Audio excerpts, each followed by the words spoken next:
This is a big one. Enjoy. Question of the day: how has your week been? 2 weeks later, I was full of frustration. My body was itching to move, to work out, to punch a punching bag or a person, to shoot or stab someone. It had been 3 fucking weeks since I did anything to relieve the tension and anger that was building up daily, especially since I was still fulfilling my duties as the underboss of the Sicilian Mafia. The only single good thing that came out of not going to the gym for a few weeks was the change in my morning routine. Usually I'd wake up, go to the gym, come back and take a shower before Millie even woke up. But now we were waking up at the same time, and since she was overly protective, we were having breakfast in bed. She didn't want me going downstairs to sit at the table unnecessarily, one of the little things that was getting on my nerves. But saying we had breakfast in bed makes it sound a lot more romantic than it was. It was actually a lot of Millie complaining I was dropping crumbs in the bed, something she hates, and she had to wrestle to keep Lula away from our food. But we did get to watch an episode of our show together every morning, the one about the four lying bitches and the masked guy trying to kill everyone. I vibed with the hooded psycho the most, but Millie liked the lying bitches. I don't know why. Today was the first day of going down to eat breakfast in the kitchen. Exactly 3 weeks after my father had his men beat me black and fucking blue because Rocco protected a girl from being hurt in a club. That's one little detail I didn't tell Millie, that my father wasn't the one who inflicted the punishment. Sure, he got a few hits in just to make his point, but most of it was done under his supervision by his men. Costa. Do you agree? Millie frowned as we descended slowly down the stairs. With what? I sighed. Did you listen to anything I just said? She snapped, irritation marring her beautiful features. I listened to the last part. And what did I say? She cocked an eyebrow. I half expected her to also put her hands on her hips. You asked if I agree. I smirked, knowing it would only aggravate her even more, and I got my wish. You're such a child. She huffed, her brown eyes narrowed into slits. I asked you if you think you should stay home for a few more days to recover. Not this again. I sighed, starting my walk down the long hallway towards the kitchen. I was at the fucking end of my patience, not just necessarily with Millie, just from being cooped up and fussed over for the last 3 weeks. I was used to dealing with this on my own. I'd never had a woman take this much responsibility over me. Yes, this again. You can barely walk down the stairs without wincing. If you go out and get up to something dangerous, you'll hurt yourself. I told you I'm fine. You're not fine. As she muttered, easily keeping up with me since I wasn't walking as fast as I usually would to get away from her. If I poke your ribs, you'll fall over. That's an exaggeration, I scoffed. But if you poke my ribs, I won't be held responsible for what happens to you next. Is that a threat? She rose an eyebrow at me again, lifting her hand. She brought it closer to my midsection. Even though she wouldn't have done it because she's too fucking caring for her own good, I still grabbed her hand. Giving it a gentle squeeze, I continued walking down the hallway with her. I won't do anything dangerous, okay? I just need to go and check on a few things. And I'll have my brothers with me. Rilassati va bene. Relax, it's okay. She didn't understand Italian, and since she never made the effort to learn, she chose to ignore that part of my sentence. You don't know that. Your brothers are worse than you. Her comment was supported by the chaotic scene we encountered when we walked into the kitchen. Rocco, with his fading cuts and bruises, was currently trying to wrestle Giovanni for the maple syrup. And Tristano was busy glaring daggers at Aiden while he leaned across him and his plate of food to reach the orange juice. See? She scoffed, letting go of my hand. She abandoned the conversation, pretty much skipping over to the breakfast bar where Agata and Greta were. My coffee, please. She smiled excitedly, her previous irritation long gone. Why does it make me feel so fucking content to see her smile like that? One moment, Kara. Dear Greta smiled, turning to make her usual cappuccino at the machine. Meanwhile, I took my seat the head of the table for the first time in 3 weeks. Just then, Agata approached with my usual breakfast. She put it down in front of me, a soft smile gracing her features. Igrav bello vederti in giro. It's good to see you up and about. Grazi Agata per tutto quello ci hai fatto. Prego ma hiring graziato tua moglie. You're welcome, but have you thanked your wife? She spoke in a hushed whisper, not that it really mattered. The other idiots at the table were too busy bickering, and my wife couldn't understand a sentence of Italian to save her life. Non ancora, lo farò come si deve? Not yet. I will, properly, I already had a plan.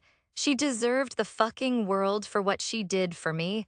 I may be feeling frustrated, but that didn't mean I didn't appreciate her effort. Benny.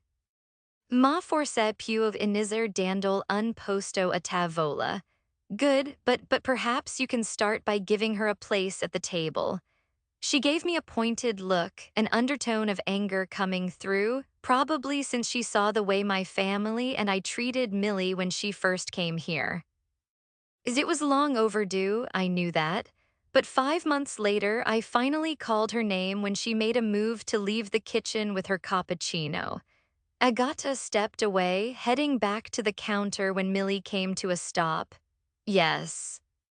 There wasn't an ounce of irritation or annoyance that I stopped her. She'd been like that ever since I got hurt, ready and willing to help me if she thought I needed it. Come here. Why? She frowned, taking a few steps towards the table. Although she was careful to keep her distance, like it was a boundary she refused to cross. Just come here. I spoke again, and this time she begrudgingly came closer, holding her coffee in her hands. Are you okay? Do you need something? I'm good. I shook my head, pulling back the chair next to me on my left. Sit. At first, she seemed confused, looking between me and the chair. Then she glanced over at the rest of my family who didn't seem to be paying any attention. No, Costa, I sit. When she still refused, that's when she started drawing more attention to the conversation. I knew what was going through her head. It was the conversation that took place the first day she came to live here. My sister said this table was for family only, so she went to eat breakfast alone in the dining room every day after that. That was also the day the twins dropped the water condom on her. The conflict in her eyes had the guilt resurfacing all again. I couldn't change what happened, but I could sure as hell change the way we moved forward if she let me. And this was the first step. Please? I held my hand out to her. After hesitating for another few seconds, she finally took my hand. She avoided meeting anyone's eyes as she sat down with her cappuccino. The first few seconds were awkward, only because she was quiet and I knew she was uncomfortable. But Aiden didn't skip a beat, making her feel right at home. Millie, pass the maple syrup. Don't you have enough? She scrunched up her nose, eyeing the dripping stack of pancakes and waffles on his plate. Just pass it. He snapped like a ferocious kitten. Fine. She sighed, moving the maple syrup closer to him but not putting it into his hand like he wanted. You know, that much sugar isn't good for your energy levels. She frowned, her caring side coming out again. Fucking tell me about it. Tristano grumbled, watching the twins load up on their first daily dose of sugar. It's fine, we went to the gym. Giovanni waved her off, already halfway through his own pile of diabetes. You idiots went to the gym this morning? Millie questioned, but Rocco scoffed. More like last fucking week. He clarified, taking more civilized bites of his food compared to the twins. Your breakfast. Agata suddenly appeared, happier than ever as she set Millie's plate down in front of her. Did you see Riviera's message? She sent a broadcast to everyone. Tristano broke the short silence around us while we were eating. No, I shook my head, taking a sip of my coffee. I muted her on WhatsApp. You muted your sister? Millie mused. She's annoying. All she ever does is complain or send pictures of her evil child.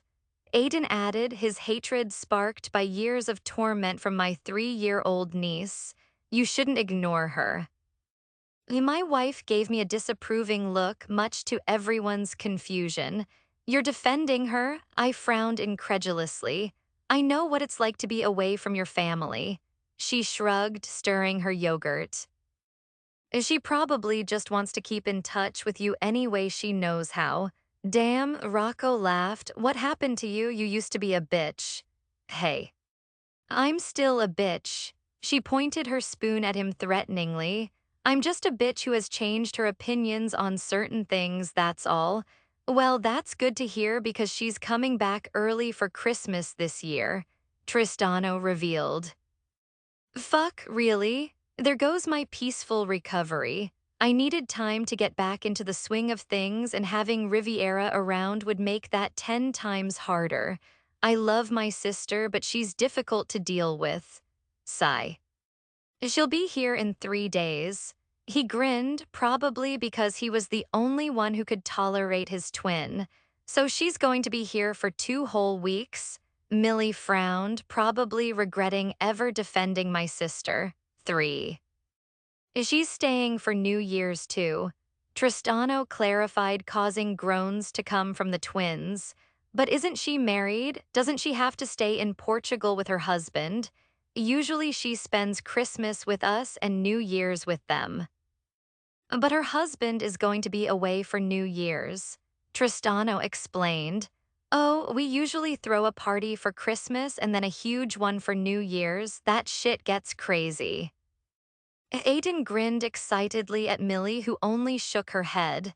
You're not drinking at either of those parties. She ordered, asserting an authority over them I didn't even know she had. But it just came naturally, they didn't even question it. What, why? Giovanni interrupted, his fork paused halfway to his mouth with a pancake perched on it. You ruined my dress last time, that's why. She snapped. What? I frowned, looking between my irritated wife and the twins. The night you know, Millie's attempt at subtly hinting at my punishment had me aching to smile. These idiots got drunk off their faces. Tristano and I had to clean up after them and get them into bed. They ruined the dress I gave you. I loved that dress. It was a gift for her. Yeah, I did try to get it dry cleaned, but they couldn't get the stain out of the silk. But it's okay, really. She quickly added the last part when she saw my livid expression. If I see either of you near a drop of alcohol, you're dead. I pointed at the two of them who were busy glaring at Millie. It's not her fault. Surprisingly, it was Rocco who defended Millie. You're the idiots who went too far. We were just having fun. It's not like there was much to do that at that party. Non me interessa. You're not drinking until January. I don't care. For the rest of breakfast, those two idiots were in a mood while we discussed the plans for Christmas and then New Year's. For Christmas, we always have a small family lunch.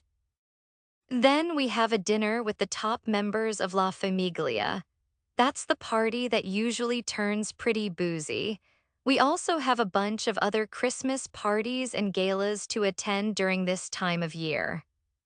Then on New Year's, we throw another party, the biggest of all our events at the house.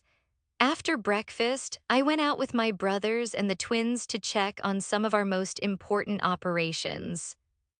Then we met with some of our capos for updates. Each capo ran their own group of soldiers and had their own responsibilities. After that, I had just enough time to pick up some things I needed from a store before it closed. Millie had no reason to worry about me leaving the house. Nothing exciting happened at all.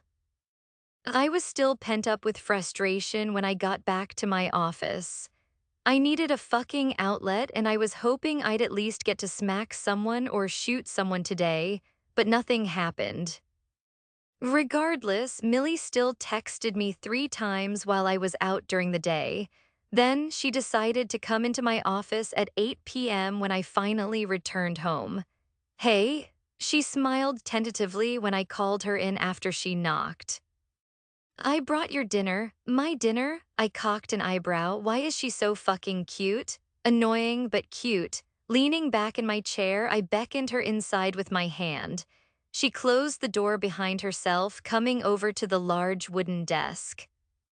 Did you eat today? She put the risotto in front of me, along with a fork and a glass of water. And my painkillers, milder ones than the first ones I was on. I resisted the urge to roll my eyes at the way she stepped back, giving me a pointed look. She's mastered the art of passive-aggressive behavior in her 25 years on this planet. I knocked the pills back with some water before taking a bite of my food. No, I didn't have time to eat.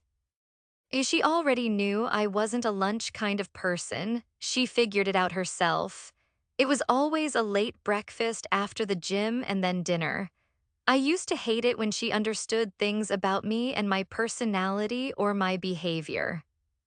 Even now, some of the little things piss me off depending on my mood, but I don't hate it as much as I did at the beginning of our marriage. How was your day? I asked the question when she dropped down on the chair across from my desk. Good. After 3 weeks, I finally got some peace and quiet. Her teasing tone had me rolling my eyes. It's because she refused to let me sit at a table for 3 weeks. She only allowed soft things like the bed and couches. So I was either in our room or I worked from one of the living rooms a couple of times while I waited for my ribs to heal, or for my wife to let me off my fucking leash. You know you missed having me around. All she did was shrug, although the light smiling continued playing on her lips. At the same time, her phone began to ring, but she hesitated to answer it. She glanced over at me, but I shook my head, taking another bite of my food. It's okay. I should have told her to ignore it. She ended up giggling with Damien for 30 minutes about some drama he got himself involved in. Apparently, he screwed some guy who is now trying to stalk him. To keep myself calm, I multitasked during my dinner. I worked on my laptop while also listening to Millie laugh more than she has in weeks. How does that fucker make her laugh so much? Half an hour later, I was finally ready to finish for the evening when she got off the phone. Can I ask you something? She spoke hesitantly after a few minutes of quiet. Sure. Do you think I can go to Athens for Christmas? I should have seen it coming, especially when she asked about Riviera that morning at breakfast. Now she's just been reminded how much that idiota can make her laugh. I'm sure the pause in the conversation and my silence gave my answer away. But she still waited patiently, the hope in her beautiful eyes still lingering. And all it did was make my frustration worse because now I had to be the fucking one to put an end to that hope. Millie, you know you can't. Christmas is an important time for us. We have too many things going on. You don't really need me here. She laughed, although it was definitely strained. I do. You're my wife, and it's our first Christmas together. We're not together like that. She immediately jumped in as if she felt like she had to clarify that. I know, but all the attention will be on us, especially from my extended family. There are expectations and traditions, Millie.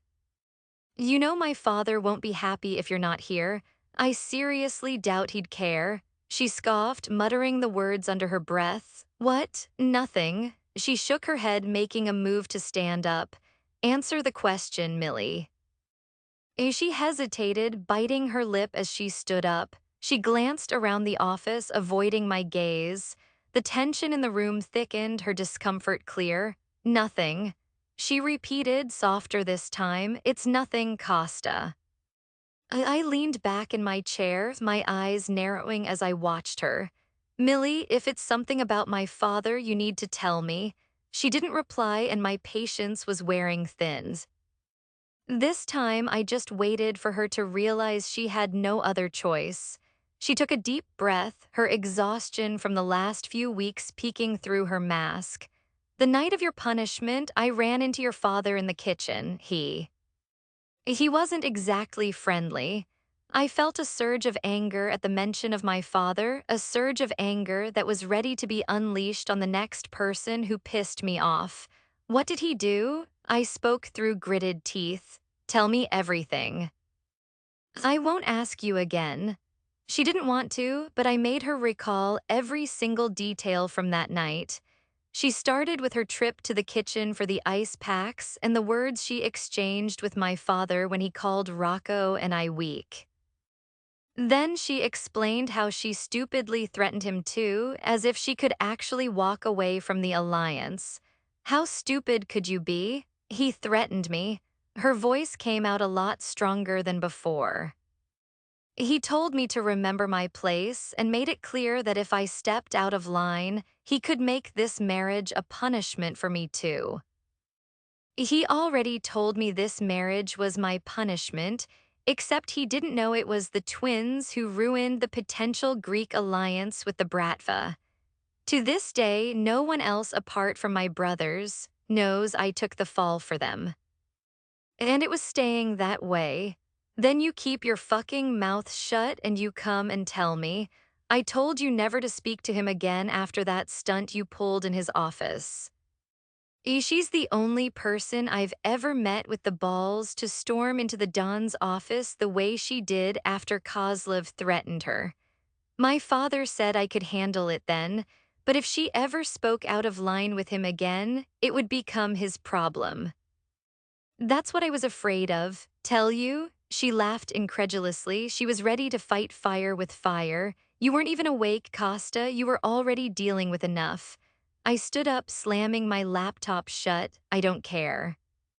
You shouldn't have left it this long. You know what he's capable of.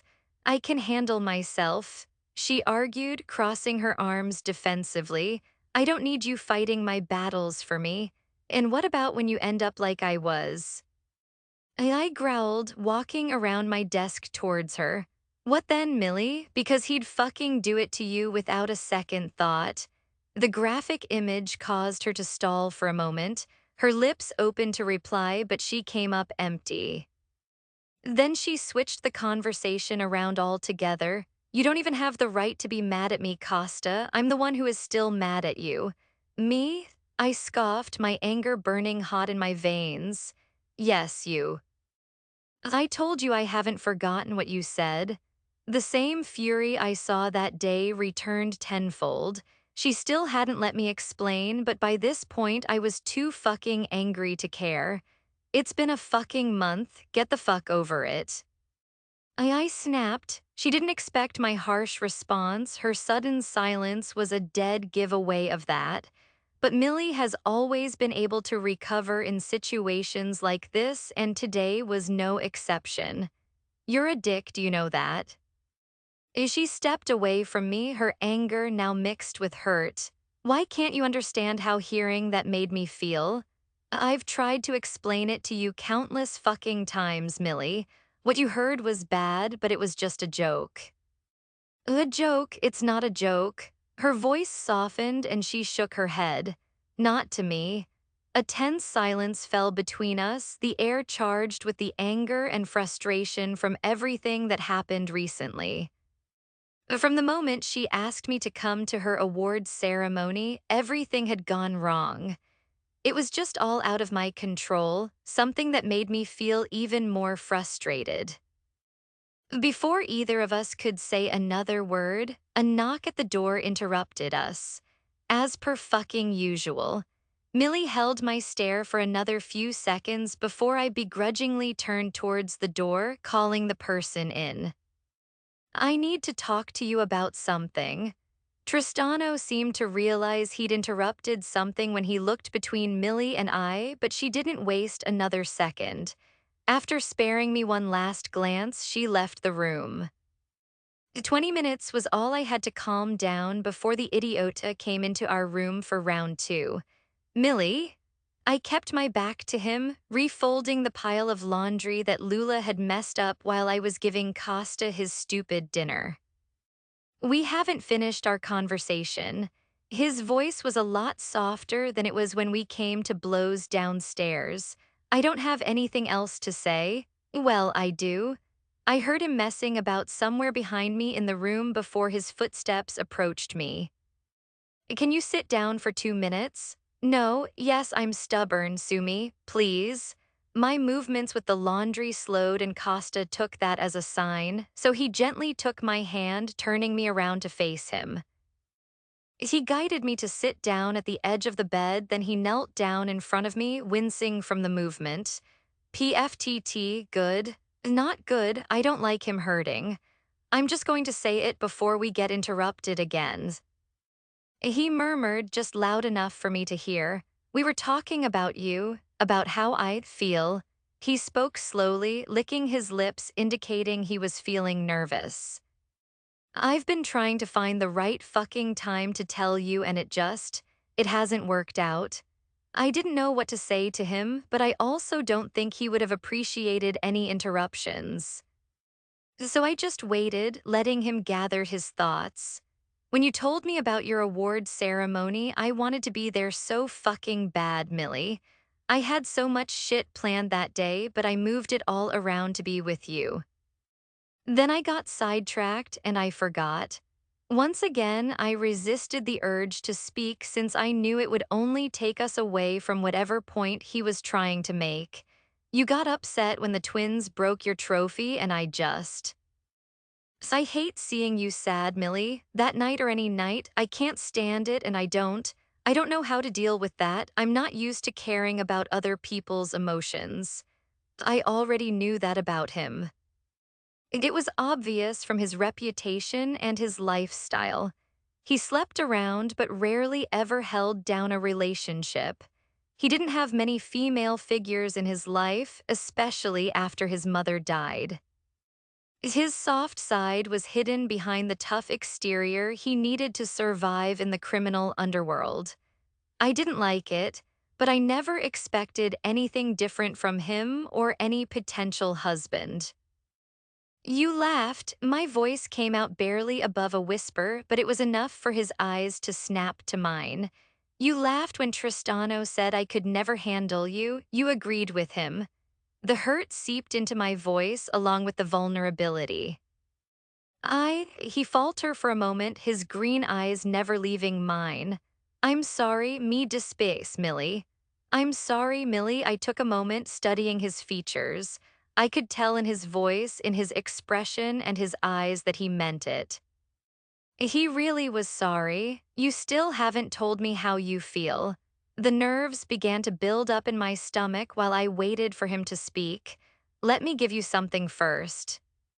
He got up from his kneeling position, holding onto the edge of the bed to support himself. I watched as he crossed the room to pick up a large red box with a white ribbon on. He brought it over to me, taking a seat on the bed. Open it, Costa. Just open the box, Millie. He cut me off, leaving no room for me to argue. I untied the ribbon, opening the red box to reveal the most beautiful diamond jewelry set I'd ever seen. The necklace was heavy with diamonds, but not in a tacky way. The design was so intricate and elegant. It came with matching earrings and a bracelet. It took my breath away. Costa, WH. I can't ever repay you for the way you took care of me, Millie. I turned my head to look at him when I heard the raw emotion in his voice. You don't know how much I appreciate what you did for me. And I can't ever do enough to say sorry for the way I treated you when, Costa, you don't have to let me finish. I was still holding the box in one hand when he took the other. I fucked up, Millie. I should have done better at the beginning of our marriage, and I didn't.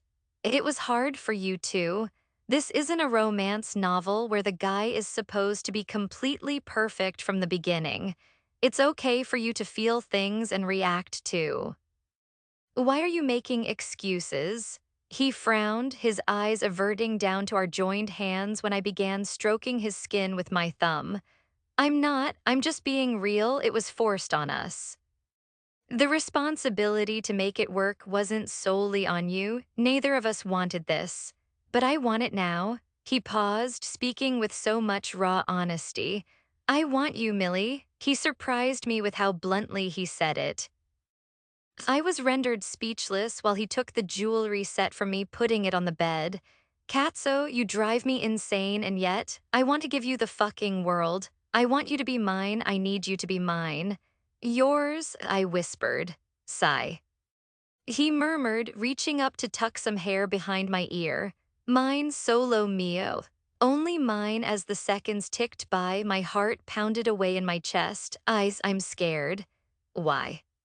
There was something strange about the way he said that. It's like he already knew the answer, but he was giving me the opportunity to say it anyway.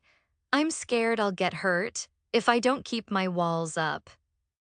The emotions bubbled up inside me, my eyes stinging with unshed tears. I would never hurt you. He said it so fast that I wanted to believe him. You don't know that. What if we have an argument? Or what if you meet someone else? Or I don't want anyone else. He spoke so much firmer. I don't need anyone else, and if we have an argument, we'll talk about it. What about a mistress? They were extremely common in the Mafia, but especially the Sicilian Mafia. As long as the wife isn't disrespected in public and she's still maintained, financially at least, then the husband can do whatever he wants. It's how things have worked for centuries. I would never do that to you. I could never do that to you. I'm not like that, Millie. You're going to become one of the most powerful men in the world when you take over from your father, Costa. A few tears fell from my eyes, and I could feel my walls aching to go up. I wanted to push him away so desperately just to keep my heart safe. You don't know if your feelings will change towards me. But if I give my heart to you now, I'll never get it back. How can I prove it to you? He was so determined, but there was very little I could tell him. I didn't know what I needed, not yet at least. I just need time.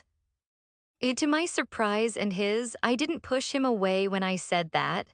I shuffled closer, resting my head against his chest. He took a moment before he wrapped an arm around my shoulders, holding me against him. A qualsiasi cosa per te. Anything for you, he just held me after that, neither of us saying another word for the time being.